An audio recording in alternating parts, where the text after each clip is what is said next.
Our next guest, though, has some doubts about the consumer as we look further into the new year. Joining us now is mall owner Ray Washburne, Charter Holdings CEO. He's also chairman of Sunoco.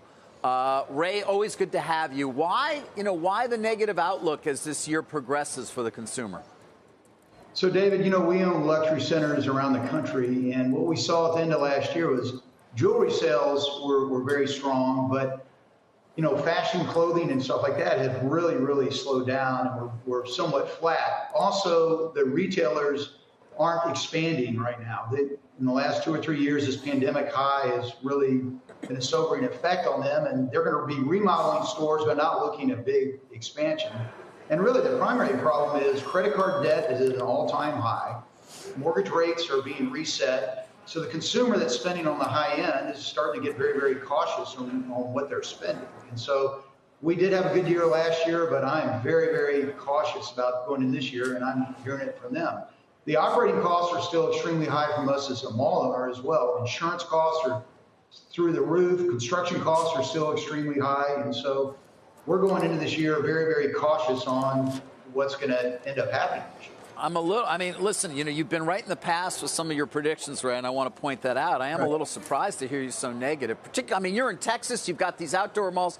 You have very high-end stores in many of them. You've come on and been quite positive in the past. Are you really seeing it day to day, week to week right now, or is it more a sense you're getting? Yeah, and look, we have centers in other parts of the country as well, and we are. It's flattening.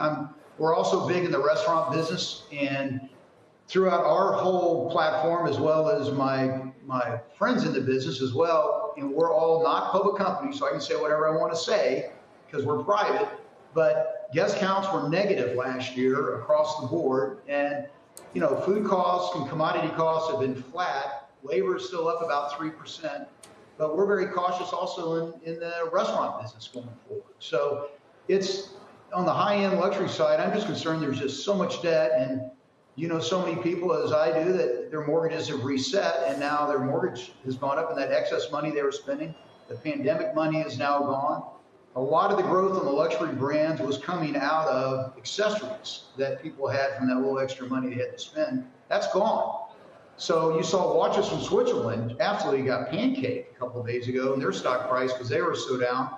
And that's a discretionary spend for what they sell. Yeah, although Richemont had very good numbers the other day, and Cartier seemed to be doing pretty well. Let me just come to the real estate side of it for a second, because obviously you're a developer. What are you seeing there? We know if you own office space, even if you're in Dallas, it's probably not the greatest place to be, but certainly around the country. What about retail? Are there real problems developing there in terms of things that were just at way too high a price, and to reorganize, you got to throw in a lot of equity that nobody has?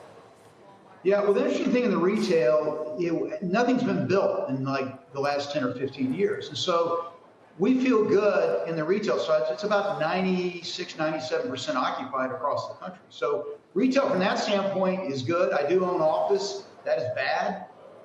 Mortgages are being reset, including on retail centers. So a lot of things that were sold in the last 2 or 3 years of low interest rates, we were doing mortgages at 2.5%, 3%.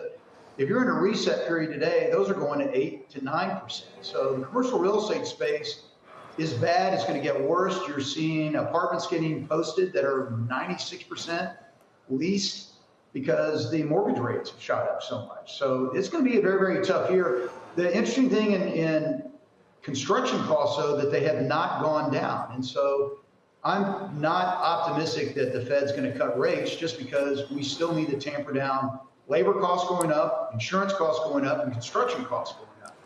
And you've seen rents in these retail centers, including our own, that have skyrocketed, double, triple, quadrupled in the last 3 or 4 years because of lack of competition. But how much higher can we take our rents? And so that's kind of the headwinds we're running into.